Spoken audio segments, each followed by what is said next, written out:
नमस्कार। संपूर्ण हिंदी के एकमात्र YouTube channel Phephana Hindi classes पर आप सभी का स्वागत है। और इस चैनल पर आपको हिंदी के तीनों पक्षों व्याकरण, काव्यशास्त्र व साहित्य का परिचय करवाया जाएगा, अध्ययन करवाया जाएगा। चलिए बढ़ते हैं आज की क्लास की तरफ। और आज की इस क्लास में अपन पढ़ रहे थे अज्ञेय जी को, उसी को आगे बढ़ाते हैं। और अज्ञेय जी की एक संस्मरणात्मक रचना कौन सी? बसंत का अग्रदूत निराला। बसंत का अग्रदूत निराला को अपन यहाँ पर पढ़ रहे थे। पिछली क्लास में अपन थे कहां पर? निराला जी हैं, इनके साथ साथ सुमन जी और इनके साथ साथ अज्ञेय जी। अब अज्ञेय जी और सुमन जी निराला जी के घर पे मिलने आए हुए हैं। इनकी बैठक में बैठे हैं। ये तीनों के तीनों एक साथ इस बैठक में बैठे हुए हैं। तीनों के मध्य आपस में बातें होती है, वार्तालाप चल रहा है। और निराला जी उस समय स्वर का भेद बताते हैं और स्वर में किस प्रकार से परिवर्तन हो रहा है। लोग आधुनिकता की दौड़ में या आधुनिक होते होते स्वरों में किस प्रकार का परिवर्तन या बदलाव कर रहे हैं, उसके बारे में सूक्ष्म विश्लेषण निराला जी ने किया था। अज्ञेय जी जैसे ही निराला जी को सुनते हैं तो आश्चर्यचकित हो जाते हैं और आश्चर्यचकित होकर उन आचार्यों को जैसे एक चेतावनी देना चाहते हैं कि जो तुम सामान्य अवस्था में नहीं पहचान सकते, वो ये लेखक, ये महान कवि विक्षिप्तावस्था में भी बहुत अच्छे से पहचान रहा है। और जैसे ही अज्ञेय जी इस बात को सुनते हैं तो उनके मन में निराला जी द्वारा रचित गीतिका जो कविता थी और उसकी जो भूमिका थी, गीतिका की भूमिका उन्होंने लिखी थी उस पर, और इसके साथ साथ कविवर पंत, कौन से पंत? सुमित्रानंदन पंत द्वारा रचित पंत जी ने एक कविता लिखी थी पल्लव। उन दोनों की, इसकी भूमिका, इन दोनों की भूमिका पर ध्यान जाता है अज्ञेय जी का। गीतिका की भूमिका और पल्लव की भूमिका पर अज्ञेय जी का ध्यान जाता है। कैसे ध्यान जाता है कि जब गीतिका की भूमिका लिखी गई थी, जब पल्लव की भूमिका लिखी गई थी, तो दोनों ही महान कवियों ने, निराला और पंत जी ने, स्वर पर इस प्रकार का विचार किया था। परंतु उस समय निराला जी संगीत स्वर को महत्वपूर्ण मानते थे और सुमित्रानंदन पंत, जो मैं लिख रहा हूं, जो मेरी रचना में निराला जी ने बताया है ना स्वर, वो उस बारे में इन्होंने लिखा था। यानी दोनों ने ही स्वर पर विचार किया इन रचनाओं में, और दोनों ने ही विचार करते हुए स्वर को, स्वर के संदर्भ में तो पंत जी ने लिया और स्वर को संगीत के स्वर में किसने लिया? निराला जी ने लिया। इस प्रकार से दोनों ने लिया। उस समय अज्ञेय जी निराला जी को तो पुरातन का मतलब पुराने विचारों वाले, निराला जी को तो पुराने विचारों वाले, क्योंकि वो संगीत पर ही बैठे थे और समय बदलता जा रहा था, शब्दों पर आ रहा था, व्यंजनों पर आ रहा था, उसके बाद स्वरों पर आ रहा था, तो इनको तो पुरातन मानते हैं। जबकि सुमित्रानंदन पंत को गीतिका के निराला से अधिक आधुनिक मानते हैं, अधिक आधुनिक मानते हैं।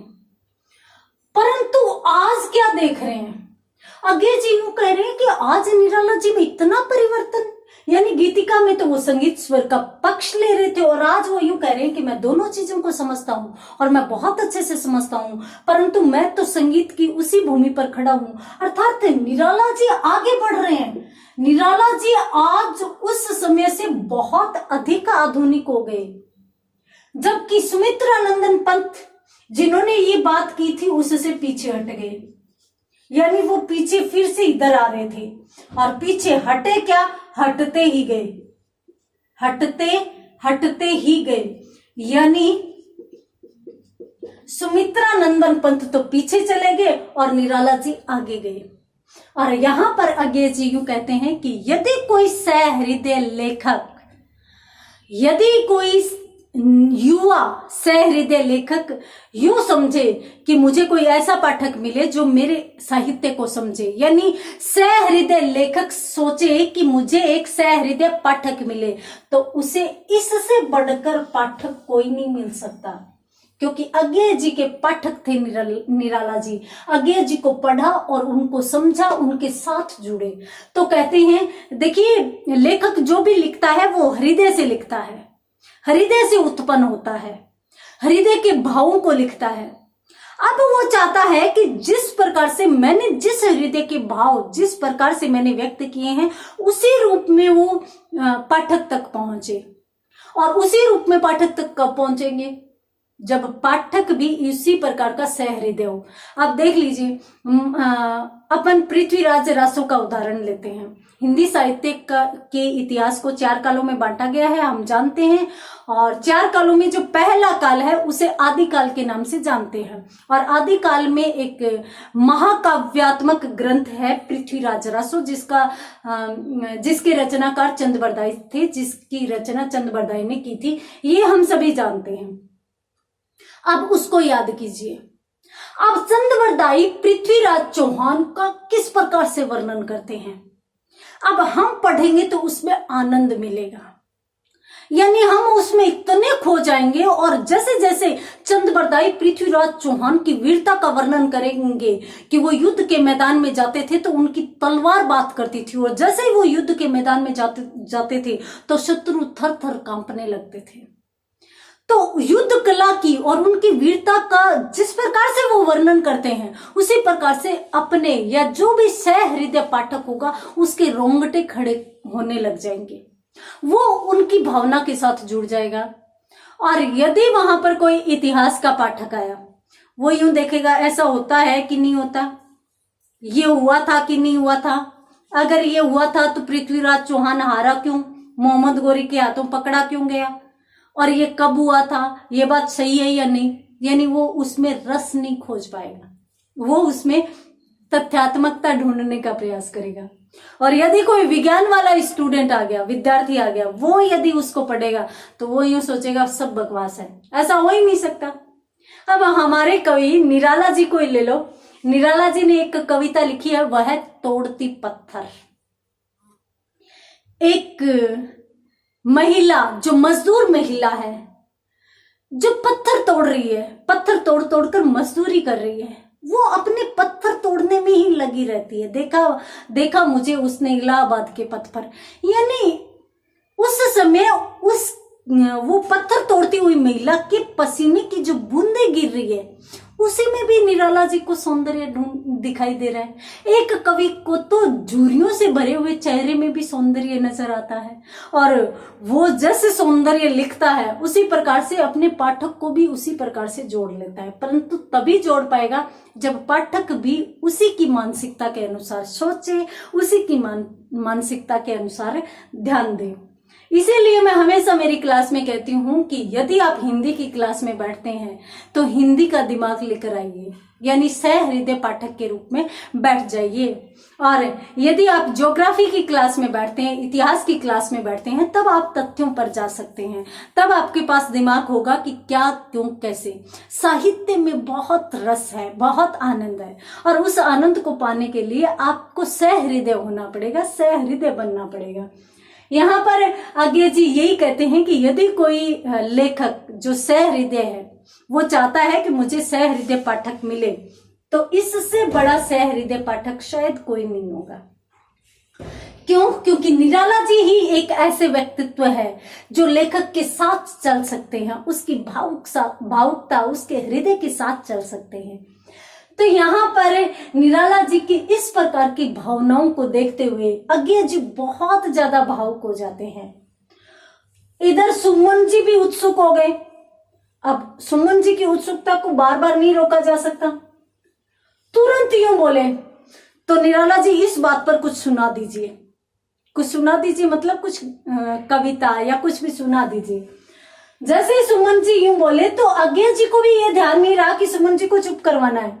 अज्ञेय जी तो भावुक थे, अज्ञेय जी भी उसी भावुकता और आशा भरी दृष्टि से निराला जी की तरफ देखने लग गए। उम्मीद से देखने लगे कि निराला जी कुछ सुनाएंगे, परंतु निराला जी क्या बोले? कौन निराला?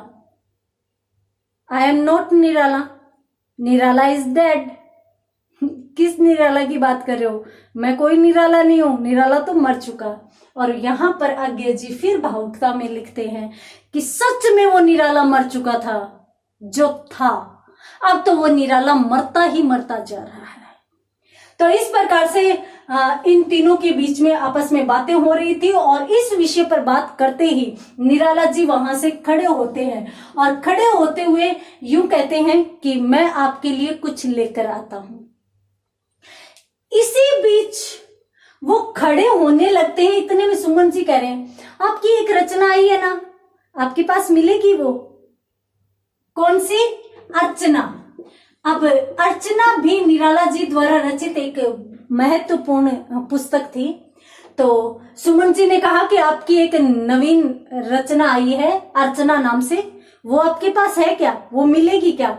निराला जी थोड़ी सी जैसे मतलब वहां पे है ही नहीं, अनमने ढंग से, जैसे मतलब उन्होंने किसी की तरफ ध्यान ही नहीं दिया और यूं कहते हैं कि देखता हूं, और वहां से खड़े होकर चले जाते हैं।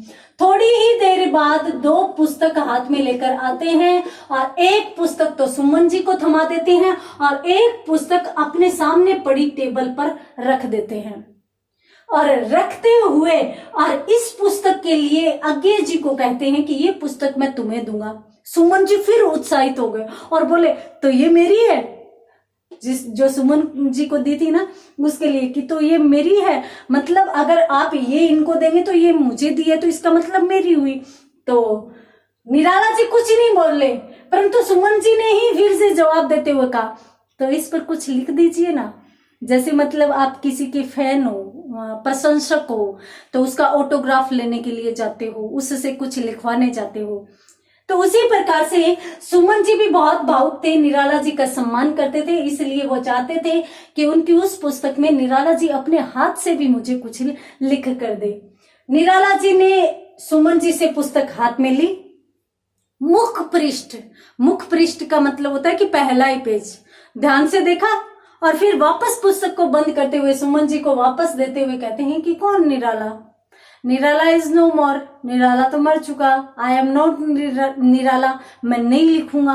और ये कहते हुए पुस्तक वापस दे दी और फिर खड़े हुए और फिर खड़े होकर अंदर जाकर एक कलम लेकर आते हैं और फिर इस पुस्तक को उठाते हैं और कुछ लिपिबद्ध करने लगते हैं, कुछ लिखने लगते हैं।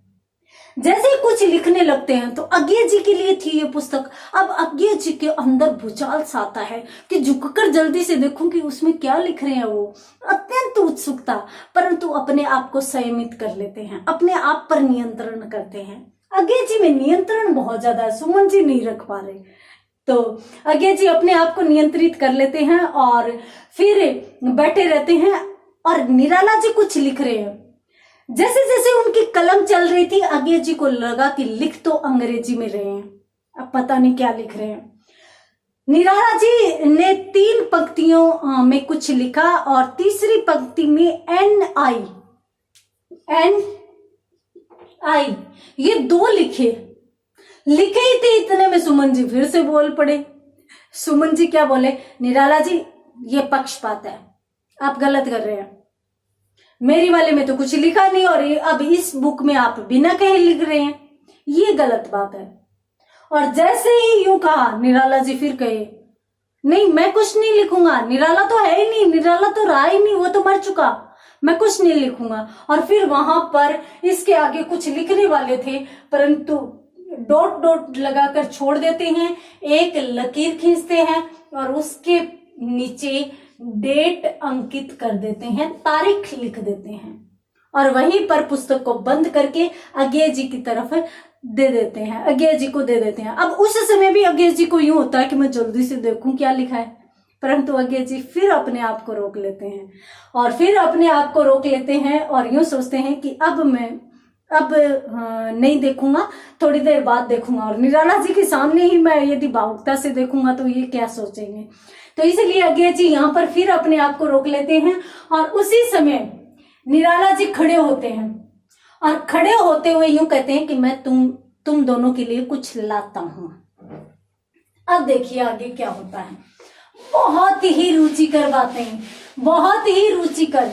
देखिए पहली बात तो अज्ञेय जी लिख रहे हैं। अज्ञेय जी लिखते ही इतने लालित्य से थे।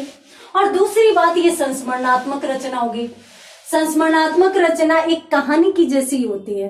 किसी भी ऐसे आदर्श पुरुष की कहानी होती है जिसे अपन पसंद करते हैं, जिसका अपन सम्मान करते हैं, जिसकी अपने इज्जत करते हैं। तो यहाँ पर अज्ञेय जी, सुमन जी और निराला जी, ये तीनों बैठे हैं। और यहाँ पर निराला जी खड़े होते हुए क्या कहते हैं कि मैं आप दोनों के लिए कुछ लाता हूं। कुछ लाता हूं का मतलब कुछ खाने के लिए लाता हूं। जैसे ही निराला जी ये बोलते हैं, अज्ञेय जी सामान्यतः यूं कहते हैं कि नहीं निराला जी, हम तो घर से नाश्ता करके ही आए हैं, तो इस समय हमें कुछ नहीं खाएंगे, हम तो ऐसे मिलने के लिए आए हैं। और सुमन जी ने ही इसी बात के लिए हामी भरी हाँ किया। परंतु निराला जी का आतिथ्य जालिम था। लेखक लिखते हैं, मैं नहीं कह रही, इनका आतिथ्य जालिम था। अर्थात जिस समय आए हो, जिस समय निराला जी के पास गए हो, यदि खाने का समय है तो निराला जी चाहे स्वयं उपवास करना पड़े, स्वयं भूखा ही क्यों ना रहना पड़े, निराला जी अपने आप से भूखा नहीं आने देते थे। इसके बारे में महादेवी वर्मा ने भी एक संस्मरणात्मक रचना लिखी है, निराला भाई नाम से। और निराला जी को वो भाई कहती थी। तो उसमें भी उन्होंने वर्णन किया है कि निराला जी का आतिथ्य बहुत ही उत्कृष्ट था। सामान्यतः वो अपने पास आए हुए मेहमान को इतना ऊंचा बैठाना चाहते थे जितना उनके पास व्यवस्था ही नहीं होती थी, जितनी सुविधाएं नहीं होती थी। इतना प्रफुल्लित हो जाते थे और उत्सुक हो जाते थे। यदि भोजन के समय आया है तो भोजन करके ही जाएगा, और उसके लिए मतलब अपना जीवन तक समर्पित करने के लिए तैयार रहते थे। इतने भावुक हृदय निराला जी थे। और यहाँ पर भी निराला जी ने यूं कहा, अज्ञेय जी ने मना किया, परंतु फिर भी निराला जी ने यूं कहा कि नहीं ऐसी बात नहीं है। तो सुमन जी ने यूं कहा औपचारिकतावश कि निराला जी कैसे ही मान जाए, तो कहा कि बस एक गिलास पानी दे दीजिए, पानी भी मिलेगा, ठीक है। और ये कहकर अंदर चले गई। अब अंदर से वो खाने में क्या लाते हैं और किस प्रकार से उनको परोसा जाता है, और परोसे जाने पर अज्ञेय जी और सुमन जी की हालत कैसी होती है, देखेंगे अगली क्लास में। तब तक के लिए धन्यवाद।